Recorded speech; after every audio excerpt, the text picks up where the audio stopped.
திராவிட முன்னேற்ற கழக ஆட்சி காலங்களில் தான் சிறுபான்மை நலன் காக்கக்கூடிய பொற்காலம்னு சொல்ற அளவுக்கு ஏராளமான முன்னெடுப்புகளை நிறைவேற்றி கொடுத்திருக்கிறோம்.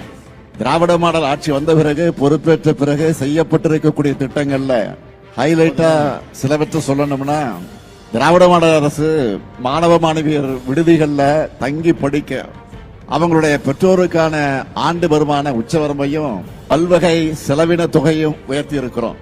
இதனால இதுவரைக்கும் 884 பள்ளி மாணவ மாணவியர்களும் 3824 கல்லூரி மாணவ மாணவியர்களும் பயனடைந்திருக்கிறாங்க. கிராமப்புற மாணவிகள் இடைநிற்று இல்லாம கல்வி கற்கணும்னு இதுவரைக்கும் 1,03,000 மாணவிகளுக்கு 6,57,00,000 ரூபாய் ஊக்கத்தொகை. வெளிநாடுகளில் உயர்கல்வி பயில சிறப்பான திட்டம்.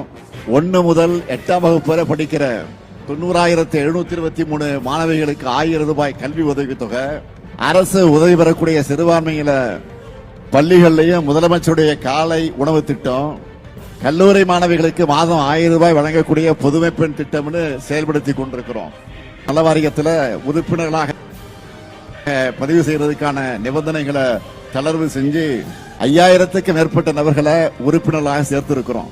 திருநெல்வேலி, சிவகங்கை, மதுரை மற்றும் தேனி ஆகிய மாவட்டங்கள்ல கூடுதல் கிறிஸ்தவ மகளிர் உதவக்கூடிய சங்கங்களை உருவாக்கி தமிழ்நாட்டில் இருக்கிற 46 சங்கங்களுக்கு அரசு இணை மானியமாக 13,86,00,000 வழங்கி இருக்கிறோம்.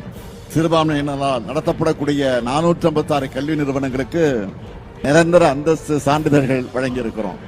தமிழ்நாட்டில் இருக்கக்கூடிய ஜெருசலேமுக்கு புனித பயணம் மேற்கொள்வதற்கான மானியத்தை உயர்த்தி வழங்கி இருக்கிறோம். திண்டுக்கல் மாவட்டத்தில் புனித சூசையப்பர் தேவாலயம், ஆரோக்கிய அன்ன தேவாலயம், தென்காசி மாவட்டத்தில் மறுமலர்ச்சி ஜெப ஆலயம்னு தமிழ்நாட்டில் 16 தேவாலயங்களை 2,15,00,000 ரூபாய் மதிப்பீட்டில் புனரமைச்சிருக்கிறோம். அது மட்டுமல்ல, தொன்மையான தேவாலயங்கள் பாதுகாக்கப்படணும்னு திருநெல்வேலி மாவட்டத்தில் இருக்கக்கூடிய கால்டுவெல் நினைவு தேவாலயம், மதுரை மாவட்டத்தில் இருக்கக்கூடிய புனித ஜார்ஜ் தேவாலயம், சிவகங்கை மாவட்டத்தில் இருக்கக்கூடிய புனித இருதய ஆண்டவர் தேவாலயம், கன்னியாகுமரி மாவட்டத்தில் இருக்கக்கூடிய புனித சேவியர் தேவாலயம், திண்டுக்கல் மாவட்டத்தில் இருக்கக்கூடிய டாலர்ஸ் தேவாலயம்னு 12 மாவட்டங்கள்ல 20 கோடி ரூபாய் மதிப்பீட்டில் புனரமைப்பு பணிகள் நடந்து கொண்டிருக்கிறது.